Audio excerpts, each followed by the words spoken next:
So quite a quick one this week. We need to have a look at a feature called shadow catching, and that's where Nomad allows us to do a fake shadow on an overlaid over the top of an image in the background. I use it quite a lot. You'll see it in my work when I'm showing a model in situ in a studio or out in a scene or an environment. So let's take a look at where it is and how we can use it.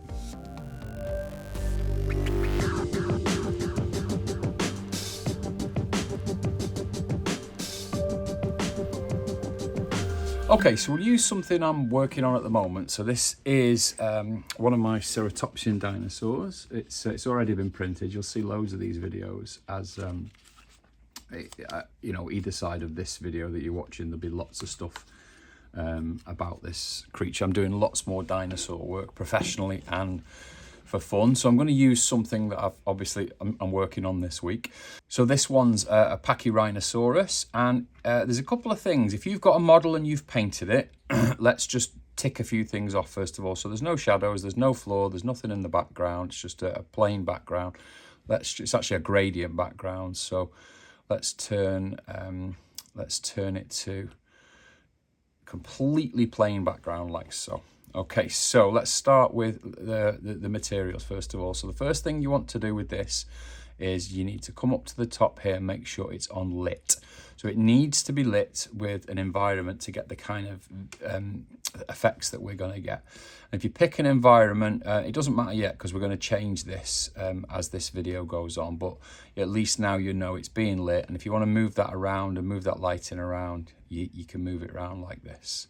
But if I put that in a background, so if I put that on, let's turn reference image on, and then we'll pick an image. So we'll just pick something like, let's find one of my studio picks is usually quite useful.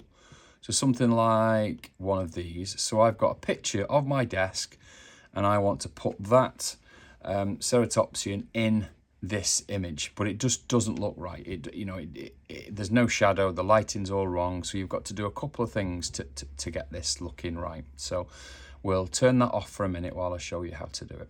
So one of the things we could start with is we can put a light in so we can start seeing a shadow. So we go up to light and we just add a light, and we've got it there. It's down here, and if we use a gizmo, if you want, I just lost it then, so go on the light, put it up to the top, and we'll leave it there. You can play with it down here. So say for example, you see me do this a lot, putting a spotlight on, and then the spotlight, if you know, depending on where you drag it, the spotlight will fall onto the creature. You see me lighting loads of things like that, and then we move the spotlights around. We put 2 or 3 of them. We might do what's called a 3-point light rig, and that gives us nice lighting if you learn all of that.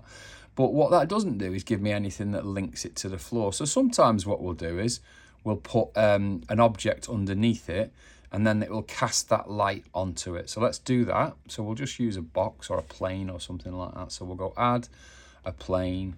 It's over here down at the bottom because this is real world scaled correctly. So we'll go, we'll just validate it, and then we'll make it orange ring large as we need, and we'll bring it under the creature like so.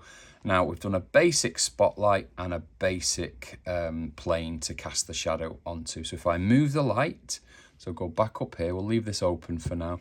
So if I pick that light, I use the gizmo, and then wherever I move that spotlight, you'll see that the light changes. So that's good. That's helpful. You've probably seen that if you've been on this channel quite a lot. You can do a lot of things with that. So if you come down here, you can change the softness. Look how soft the shadow's getting.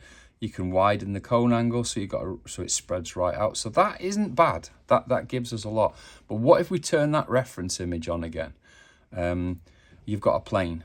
So that isn't helpful at all.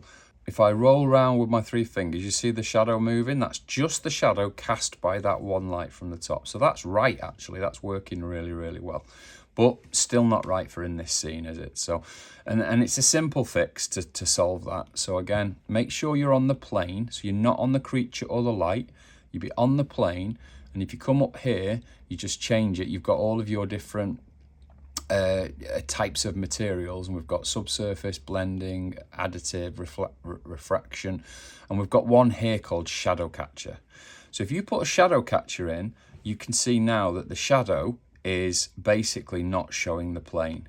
So it's a bit rough, it's not the best at the moment, so we can work on that in a minute, but it's actually working right. We've got a shadow and we've got the creature. So let me pick another image. So let's just do it from another angle. So this is it from above. Might have to change this a little bit, so I have to scale that image down so we can get it really good. Now if I come in here, you can see if I place it here, we've got that shadow, so I'm going to get the angle of the creature matching the scene in the background. But a couple of things still wrong, let alone the composite in. So one, we can go to the light first of all. We've got this single light from above, so there's other lights in this scene already, so I'll delete them and just use this one light to show you what I'm doing. So firstly, we might want to pump the intensity of that light because it's coming from above and it's got to match this scene, and this is bright white here around it, so that works. Maybe the softness a bit more, and maybe get that cone angle right out, something like that. So that works. Then what you might want to do is go back to the shadow catcher itself. I keep going to the wrong one there, so go back to the shadow catcher. Have to be on the model. Go back to shadow catcher there, and look here, you've got an opacity, and we can change other things like the color. So let's knock the opacity down straight away. That helps. And then the color, you got to think about the shadows in this scene that you're going to be working on. So maybe they're a little bit browner, so a little bit warmer. So start with an orangey red, which is way too warm, and then come down from that so it matches some of these oranges, and all of a sudden you'll find that your model sits right in that scene. It isn't in the scene, obviously it's over the top of it, but it's working really well with one light and one of the different HDRIs. Now, you can start playing with that even further now. So we've got that straightforward, it's called Venetian Crossroads HDRI. So what if we start playing with that? So this one gives us a nice ready look. That actually works really well for this scene. Let's try cloudy. That's not useful. Let's try, these are all different ones, either ones I've loaded in. You can get these, I get them from, I think it's called Polyhaven or HDRI Haven, it used to be called. They're all for free as well. And actually this software, Nomad Sculpt, got its original ones from that same site anyway. So you're only using things that you've already, you already know about. So if I now roll my fingers around, that's rolling the light setup, which is just the one light, and it's rolling that HDRI around. So you can either add more lights in and get what you want, or you can, or you can just do what I've done and just reposition it. So let's just try one more. Let's change it completely. So let's go change this reference image to something a bit more crazy. So let's go to this desert scene here. So it doesn't look right at all now. It's completely wrong. So there's a couple of things that you want to do. One, you need to work out the perspective of this scene, which is there's the eye line there. So you've got that's the horizon line there. So the perspective lines are coming off that, and you can see that the camera is quite wide. So it's gonna, if I just show you this, it's not gonna look like it fits in the scene properly. First things first, camera. And let's change this thing here. So the vertical FOV, so that's field of view. So you want to stretch it out by going higher and higher with the field of view.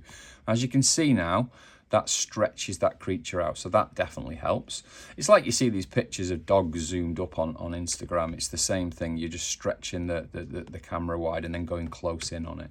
So you can move it around until you get it somewhere that looks right for what you want to do. So he might be coming over here and he might be walking towards this to do something to this log over here. But look at the shadows in the scene.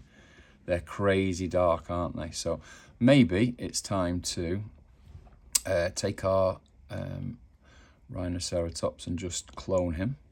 And then maybe we can have two of them in the scene. And we'll bring this one around here. Maybe it's a slightly smaller one. Bring him round like that. Push him back. Oh, no, we don't do that, do we? We want to push him back in the scene. So maybe bring him round like this and then push him back. So he's going into the background a little bit like that. A bit more maybe.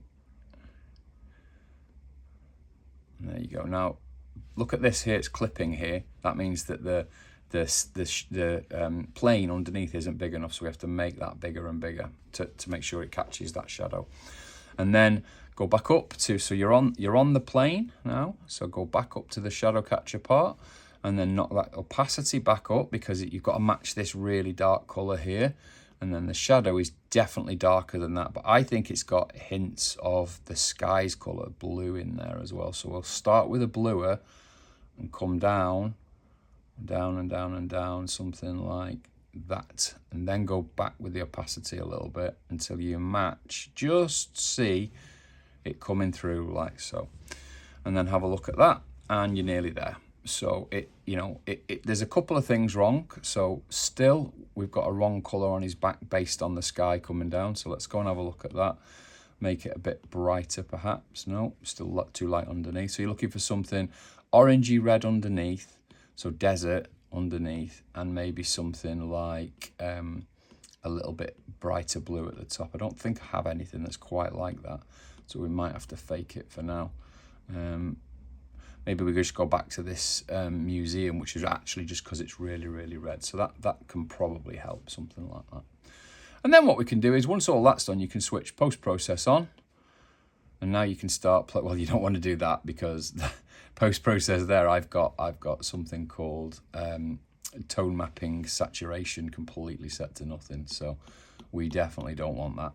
In fact, we can turn tone mapping off for now. So depth of field we don't want on. You can do it, but it makes it look like a toy. It's color grading that's doing all the damage here. So let's play with the color grading a bit, something like that. And that looks quite nice. It's got that nice, highly saturated, really dark underneath and popping on the top, something like that. And then maybe just play with this curvature a little bit on the creature, just make it a bit darker in the creases with curvature, or you can do that with ambient occlusion going up as well. There's no harm in cranking your ambient occlusion in something like this.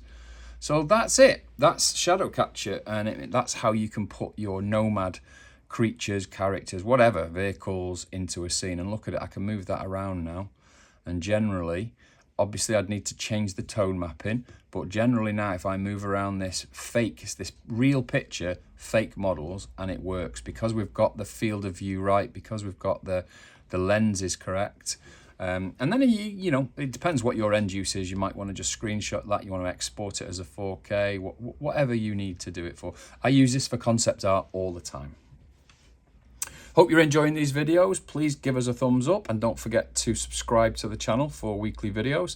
I'll be covering Gravity Sketch soon if you're back onto the VR train with me, because I'm teaching that a lot in university at the moment. So please feel free to join in. Keep the Nomad stuff as a priority, and lots of Gravity Sketch and ZBrush and all the other stuff I cover. So have a great week, and I'll see you soon.